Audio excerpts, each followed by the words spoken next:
Before we get to the show, I want to let you know about the Deer IQ Advanced Whitetail Workshop, now taking registrations. This 2-day experience gives any hunter the exact tools and mindsets needed to take the top deer where they hunt consistently. If you struggle to get on good deer, sometimes struggle to seal the deal, or already are a good hunter but want those last few pieces of the puzzle needed, this workshop is for you. Sign up below while we still have room in this hands-on, minds-on educational experience you won't forget. And now let's get to the show.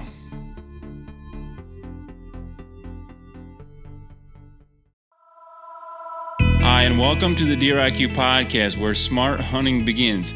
I'm Adam Lewis, and we're in our series on land and food strategies, how to best set up your land for whitetail success. In this episode, I'm back with Tony Lapratt, talking about his secrets for setting up the ultimate whitetail hunting property. And if you download our free journal to get down all this high IQ info Tony and I discuss, that's really going to help you get the most out of this packed episode. Okay, so here are the top things to look for.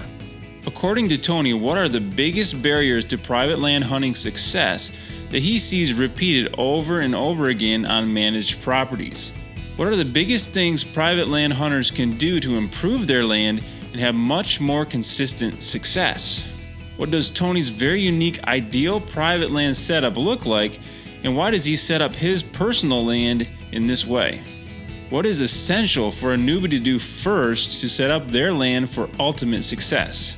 What has Tony changed his mind about, and what was his big aha moment in land management? Okay, and there's a ton more in there, so let's get to the podcast and up your deer IQ. All right, I'm back here with Tony Lapratt for segment 2. If you didn't catch segment 1 about mature bucks, mature buck mindsets, definitely check that episode out. But I'm back here today with Tony. Good to be back. Good to see you. Always a pleasure. All right, so let's get into this section, this segment where this series, we're looking at land and food, right? Land and food, and you're a land manager. You do all these plans. So let's jump in with that here. Looking at, people that have land or are looking to get land, what are the biggest barriers that you find, because you've done this for so many years with so many people, what are some of the biggest barriers that you see that people have with their land and getting those set up? Well, we can do the setups, and we also, if you own land, you have things that you cannot control in that area. That's where a guy that's mobile has a little bit of, if you get disease hits, you just got to deal with it because you don't have other land. They can move to a whole new area. Then the other thing is most people can have a good property, but it can be influenced by neighbors because they don't know how to counteract the neighbors on how they're hunting, block permits, shooting deer, and hunting on property lines. So at the boot camp, I take great pride in showing people how to play everything. And then car kills can be big. I just lost my big buck last week. While I was in Kentucky, my hired man called me and said, "Tony, your big guy got hit out front." Now, it's amazing how many of these big bucks make it and then get hit in the middle of the summer. And it just baffles me. But these are things you got to deal with. And then I will mention one other thing, then we'll get into more of the habitat. But then one year I had poachers come in and they shot my bucks and cut the heads off in September. And this was one of the buck's sheds from the year before I was going to hunt. And he was on my property, bedding back here, beauty, and I planned on harvesting him. Well, they cut his head off along with several other bucks. So I was devastated, which anybody should be. But I thought I may not be able to be consistent because this is my property. And I lost every one of my big bucks. I always said the best habitat will fill in first. So the better your property is, the quicker it will rebound from disease, etc. That fall, they killed them in September. By November, my property was crawling with big bucks because other bucks from down the river moved in, and my deer numbers went right back up. Other people lost deer. I lost my originals, but guys, it's kind of like having the deepest hole in the river and you got catfish. You catch a catfish out of a hollow log and another one's going to swim in immediately. So great habitat will always fill in first. So guys, that's why I'm a big land manager. It all comes back to bedding, and the quality of your land will determine your success in most years. So the more you can work on that. Now, the thing is, talking about land, if you guys want to know how I look at land, first of all, the best properties are always about 70-30. 70% cover, 30% opening. You need openings because bucks are edge animals and does. So if you have mostly woods, you can't keep the deer on your property in 20 minutes. He's going to an edge. The other thing people don't realize is you don't want a solid block of woods and a block of fields. Them are your negative. What you're better off is have little woodlots scattered all over and fields scattered all over. So basically, like the Whitetail Habitat Research Center I own, I designed it all to be what perfect property is. That's why I break all the rules on rubs, scrapes on this property, the amount of bucks that use it, the sheds I find, all because I designed it to be the ultimate property. So guys, if you're going out and buying, you're better off to have little woods scattered with fields in between than you are versus a big block of woods. And if you don't have edges, you are going to be doomed from once. Now, you buy properties for what they're selling for today, and then you got to go in and clear fields. You are going to have a fortune wrapped up in no time where you can buy that land that already has openings in it. And most people keep looking at these big mature woods and really old fields that grew up, set aside in fields and stuff. They're better to buy than the big timber because you can hide more deer and you can have more stand setups and you can split up the doe groups and everything. So you can hold actually more deer. Yeah, and I would assume with that, if you have like a big block of big timber, yeah, you can get some timber value out of that, right? Yep. You can log it, but the time it takes to then get that to the habitat that'll hold deer. First of all, most guys go and buying that land, they're middle-aged, okay? Because it takes that long to usually have the money. Yeah. Now they buy something that's all big timber, but they really just bought it for deer hunting. They didn't buy it. They bought it for an investment, but not for the timber value. Now they got to log it, and it'll take 3 years to really start their plan going good because you can't get nothing done right away. And I go, you'd be better off to buy something you can start fixing from day one. Yeah. So Yeah, I always thoughts. go, you got to look at what you're trying to accomplish. Next question here. What are the biggest things private land hunters can do to improve their land and have consistent success? You're going to laugh. Whitetail boot camp for me and a land management. Guys, most people, they're successful at their jobs and they're good at their jobs, but they ain't a guy like me that every day I work in the woods and walk 2,400 properties and learn. Most people, what they don't have is time. And it ain't that you can't figure out some of the stuff, but you're going to figure out little pieces over a 10-year period. I come in a day, draw the plan out, get you going, show you how to do it the right way the first time, and you're off and running. So guys, for the price of a land manager, for what I charge and what it does for your property, you'll save a fortune in time and error. Most people put a food plot in, but they don't ever kill a big buck off of it. They got the seed, fertilizer, and all this time invested, yet they don't harvest a big buck because most of the time it ain't designed right. So they can keep doing that, but really, I go, guys, I walk right in and go, here's how your food plot needs to be shaped.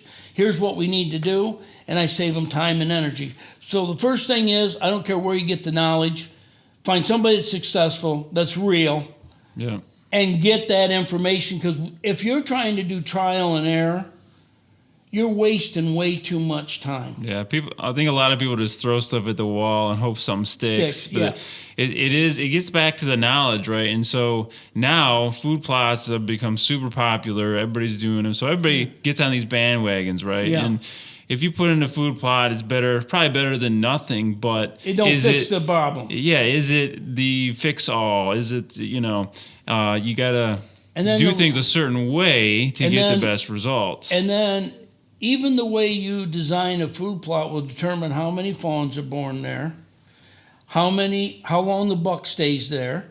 Is he one-dimensional? Does he circle the field? All by design. Do we got a minute? Yeah. I've covered this before at other places, but so I got a 3.5 acre field. When it was one field, the buck would come to this corner, make a rub and a couple of scrapes. He usually averaged about 5 minutes. You can see every inch of it gone, heading towards the neighbors. The doe every year would come up to the front part, up by the road, because coyotes don't go up there, and she'll have her couple of fawns. So every year it got me a doe with a couple of fawns and a buck 5 minutes, okay? Then 5-year study. No one gets an opinion from me. Everything I talk about has been done in test. That's why I'm different than other people. The internet is good and bad. It lets everybody have a voice. Most people should not have a voice. They think they're somebody they're not. Yeah. Okay? I don't care if you hate me or like me. I'm honest. So now what I did is I split that field in 13 chunks with grasses. Okay? Now what happens? I have a doe here having fawns, a doe here having fawns, a doe over here having fawns, and there's years I have 4 to 5 fawns being born in that field, and a lot of them have doubles, so now I'm anywhere from 8 to 10 fawns being born. They have proven a doe defends over 10 acres. If she can see it, she tries to control it for her fawn, okay? Now when the buck comes, he can only see that one little food plot. You see the whole field. Now he puts rubs and scrapes, and everybody knows there's 12 other fields now. So now he sneaks into each one. I make it so he can make rubs and scrapes. In a 5-year study, I averaged over 75 rubs and scrapes in that field versus a couple by design. Okay? Now, the buck used to only spend 5 minutes over here. Now, because he goes around, anywhere from 40 minutes to basically an hour he spends in that food plot checking out. So I've gained almost 50 minutes of time. Okay? Yep. That still ain't the best part of it. In the old setup, there was only one stand. Most time I'm on a property, 4 to 5 guys hunting. Now, when it's Saturday, and this is the only stand you ever see bucks at, and there's other stands, nobody ever hunts them. They all want to hunt that stand, so they overhunt it, even if the wind's wrong, and they destroy it. Mm-hmm. Like I talked about earlier in the other segment. Now, because the buck circles the field, any wind that's thrown at that field, there's a corner that helps me because he circles it. So the key is to make your bucks not see and circle fields. If they diagonally cut the field like most bucks, you need to be at point A or point B. And now you are limited in your stands, and the other set was a one-dimensional. Now when the gold front comes in, every one of my food plots are designed so I have a corner that's perfect. Yeah. And I think that goes into what we were talking about in the last segment too, is the timing of the buck and him feeling comfortable coming out to where you can actually shoot him, or having your stand set so you can. So in this sense, you stole time from him that is now on your side, right? Yes. Where he is now doing things on your property for longer in a time frame potentially where you could shoot him, where before it's a smaller window. And and a lot of times a buck comes in, and most guys, if you look at your watch, you have less than a couple of minutes, and he's out of range. Yeah. And if he's just moving, you didn't know, well, now, because he's circling the field, it gives me lots of opportunities because I keep making him stop at all these different segments. And it's giving me multiple things. So if a doe happens to be looking at me when he first steps out, I don't get all nervous because I go, he's going to go to the scrape. He's going to maybe go over and check out the watering hole. Over here is where I got it so he can look into that field. I make everything separate, so he's got to stop all in my kill zone at 5 or 6 spots. Each one of them gives me time to get him harvest. Does that also make them more comfortable to show up in daylight? Because if you got covered. some huge field, that's... Yeah, they don't want nothing to do with that. And that's why most people are hunting on a field that a buck is going to show up a couple times out of the year. Yeah. And they're hunting in the first part of October, and it probably ain't going to be, unless he's in that little bachelor group yet, in that early plan. But you take middle of October, he ain't coming to none of them big fields. And most guys are wasting their time in a stand that I go really is less than 10% chance. Yeah. Now you're doing you got 90% of problems. All right, so what is your ideal? Is there an ideal private land setup? We kind of talked about if you're buying what to look for, but and that's really what you want to do is what I discussed there is have multiple places. Right. And that's why, like, if anyone ever looks at my aerial photo of my property, I have bedding areas all over buck and does, and that makes this buck simple as this. If you want a buck to come out of a thing, the worst thing to do is have one sanctuary. Because what happens, he's in there with other bucks, but nothing of his caliber. They fought and got out of there. And now in the evening, there'll be does and bucks. The does will go out, then the little bucks. He's king. He has no competition. Now, you want to drive him crazy? Have a bedding area just a little ways away on the other side of the farm. Have another bedding area with another big buck. Have a spot in the curve of the river over here. Have autumn olive and have buds in there. And pretty soon, each buck is not moving because of the girls. They're not moving because of food and water. What they hate is competition. So each buck wants to go see what the other buck's doing. That's how you get tons of rubs and scrapes. You're competing the bucks against bucks. That moves them more than anything else. And I go, guys, the less amount of bedding you have on your property, the less the deer ever move. My bucks, I kill, out of all my bucks in this room, from 10:30 to 2:30 in the afternoons when I kill most of them. You know what made them move? Competition. Wasn't the rut. I kill most all my bucks before the rut ever even kicks in. Competing against other bucks. So I've said it many times. You take a male and a female dog to the park. The female will go to the bathroom anywhere. The male dog pees on a bush. You take him back 2 weeks later, he'll follow every bush again. Competition. He's peeing on all the other dogs' bushes. That's all it is. And deer do licking branches, so you need them. Yeah, and I've noticed that too. Like, I hunt a lot of public land, and so last year I was in an area that had probably 5 or 6 mature bucks. Yep. And they were hitting this scrape in July, August. Mm-hmm. I mean, because of that competition. That's all it is. But if it's just one buck there, you won't see all that sign because they don't have to. They don't. So, and that's a good just for scouting wise too. Yes, and the more bedding areas in the area, the more movement you're going to get. If you go, that's the only place you're bedding, it'll be hard to hunt. And most guys think just the opposite. They go, oh, I know where he's at. The point is he won't come out, and you can't get in to get him. So really, to get him to come out, you want bucks that are bedding in the big timber on the ridge to go check out the buck in the swamp. You want the buck to go down in the floodplain over here. You want the old CRP field. When you get bedding area in each one, everybody moves. When you get it in there, it makes your job hard. Yeah. So we're talking about getting the right property. The more variety of habitat means the more bedding areas you can build, the more competition you can make. Yeah, that makes sense because they don't have to do anything if everything's there. Everything's there and there's no competition.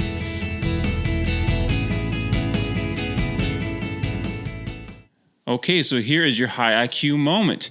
Is the property you hunt a pass-through property? This would be a piece of land that deer are just going through to get from point A to point B. Think about this. If deer can get through your property quickly, then you have less time and therefore less chance at harvesting them. But if you can slow them down through mechanical means like barriers or mazes of habitat, or by giving them distractions or attractions to keep them there longer, then the more time they will spend on your land and the more chance you'll have to harvest them. As you plan your setup and fixes, think about that. How will you get them to spend more of their time where you can hunt them? That's high IQ and something to really think about. And do you know the big 4 questions every land manager must ask to set up their property for success? You can read about them in our free land management starter kit download below. That will help you get off on the right foot or help you get back on the right track for whitetail success. All right, and now let's get back to the podcast.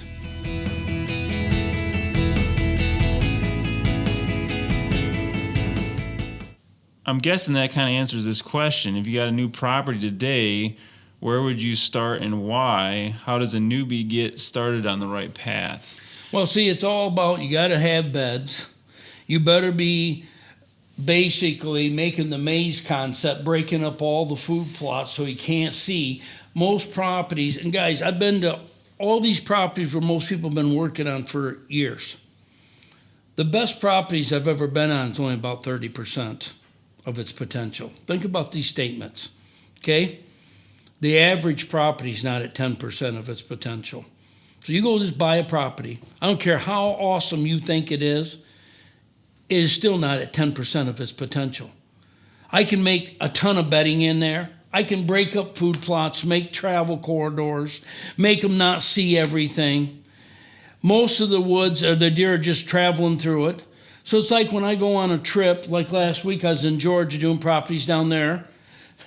From my house to Georgia to get started, then I went to Tennessee and Kentucky and Ohio. I always work my way either there or back. I like going to the farthest place and working my way closer to home. What did all the land mean that I was driving by from my house to Georgia?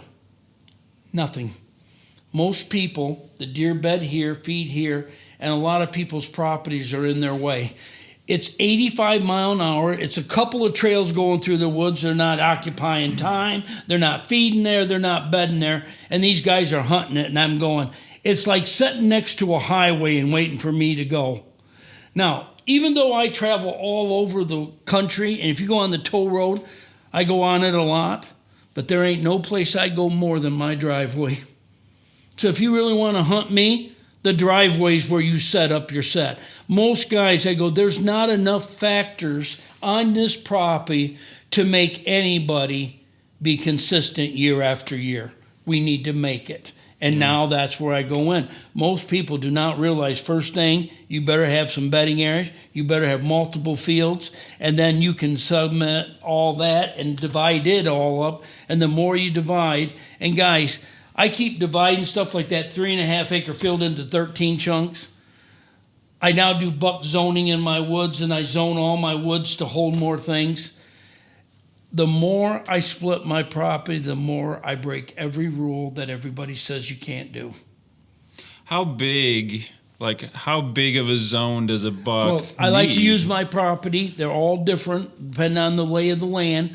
But my property is only 23 acres of woods, and I have it broken into 24 zones. So they're not even an acre in size. Yeah. So do you think it's more, this is kind of off our list here, but do you think it's more they just out of sight, out of mind type stuff? That's what it is.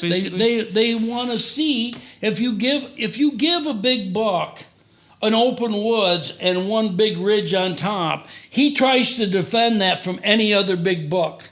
No different than a doe group will bed in open woods. She has a huge zone that she's staying. Now, if a river goes through the property, deer don't run across the river to chase the other deer. So now two bucks can bed side by side, but they're on opposite sides of the river, two doe groups. Now you go in the woods, we could drop trees, plant bushes, there's all kinds of things, logging trail. We can zone it many different ways. They defend to some type of line. So now the more zones you put, the more does you can have, the more bucks you can have. See, so most people, I walk in their woods and they think it's okay. And I go, you're not even at 10%. And I make guys, I go, what is this doing right here where we're standing? And it ain't bedding, it ain't food, it ain't occupying time. And I go, it's wasted real estate. And 90% of properties fall in that category until we fix it. All right, here's a couple to kind of wrap up here. A lot for guys to think about. But over the years consulting, is there anything that you've, I guess, kind of changed your mind about, or that was like a big aha that I guess has changed through the years, or is it I'll tell you a couple of them. Yeah. One of the proudest things is that I take great pride in is taking someone and showing them how to get like I was, shooting lots of bucks, make their dreams come true, okay? But one of the awe moments is everybody thinks the sanctuaries should be big. Sanctuary should never be gone in. And then people know nothing about deer, and you can quote me. Because there ain't nothing that you can't change in that bedding area for the better. And they think it's special, and it ain't special. So I go to these people, and they have the little triangle sign and mean nothing by it. And if you're one of the guys I've done, don't mean nothing by it. It's explain stuff. Sanctuary. I go, how many deer did that sanctuary sign put in there? None. Just because you stay out of, if they weren't bedding there to begin with, it wasn't right to start out with. What is the greatest gift man got? We manipulate everything. Man will keep on evolving. I can go in there and I can move trees. I can change the structure of it. I can do 100 things in there to benefit deer. Deer can't change nothing in their world. Mm-hmm. They walk in it. They can't move nothing out of their way. They can't move a branch. They can't put a log where they want it. They can't do nothing. I'm a guy that can change that woods in an afternoon and make it unbelievable habitat. So most of these people that think that a sanctuary should be big and that you stay out of it could not be farther from the truth. So by stay out of it, do you mean well, they always. Or, there's guys okay. believe you never go in there. Yeah. You got to go in there every spring. And clean look what I do and... at my property. You're in the room. I walk 188 classes, thousands upon thousands of people have been through my property and bedding areas. There's no place off limit when we walk. I take them into the bedding areas. I took them into the bedding area where I killed the 12 and 14 pointer that year. And everybody goes, come on in here, guys. And that was what, in the spring? In the spring. Yeah. In March and April. It don't matter. Now, if I did that same boot camp in September, you would destroy my property and then wouldn't be no good. Well, these people don't realize you got to go in the spring and get your work done and make it better. What do you think happened in Michigan when all the ash trees fell on there and fell in everybody's bedding areas and totally, guys go, Tony, I don't even have a deer coming out of my woods anywhere. Because so much debris fell down, the deer never had a way. Yeah. Swamps. The deer used to be able to get around in it. Now there's 60, 80 trees in a half acre laying on the ground. That buck is supposed to jump a hurdle, jump a hurdle, jump a hurdle. They voided them areas. So, guys, you have to go in and do work. Yeah. That's why I go, well, guys that don't do work, you're not even at 10% of your potential. And I'm just the guy that explains. I make people look at it. There's so much information out there that are talked about that is wrong, and then everybody jumps on it. And they think it's something new, and I'm going, guys, you know what's sad? You better find out who's the real deal, who's the guy that's got a creative mind. And most guys are only good if they hear it, they can repeat it and copy it. But are they the guy that can go out of the blue and think of something that's never been done? I've done it a zillion times. Why? That's how my mind works. Doesn't mean I'm smarter than anybody else. I have an art mind. I can see something before it's done and think about it. You're either a guy that develops things, doesn't mean you can't be a great machinist and make the part perfect, but you weren't the guy that could think of the part. And that's as simple as it is. And a lot of guys out there, I look at them, I go, they've never came up with nothing. So all they are is repeating what they've already learned. They didn't come up with nothing. Yeah. Tony Lapratt. So thanks again for joining us, Tony. There's a lot there for everybody to think about, but it was great. So thanks again for joining us here. I enjoy talking whitetails. And having me here. Yeah, yep. Awesome. Thank you very much. Yep, and I enjoy you at the shows, see you a lot and everything like that. And that's what it's all about. Awesome. Okay, so here are your high IQ takeaways and challenges. What can you do to utilize your entire property, as Tony said, and realize its max potential? Even if you already have implemented a plan, how can you squeeze the most out of your habitat? Next time we continue this series with a discussion of deer herd management. That's part 2 with my friend Kevin Vistison from the Deer Hunter Podcast. You won't want to miss that. It's a real important talk, and we discuss some potential solutions to some of the problems for Michigan and other states where they find themselves right now. You won't want to miss that, and I'll see you then.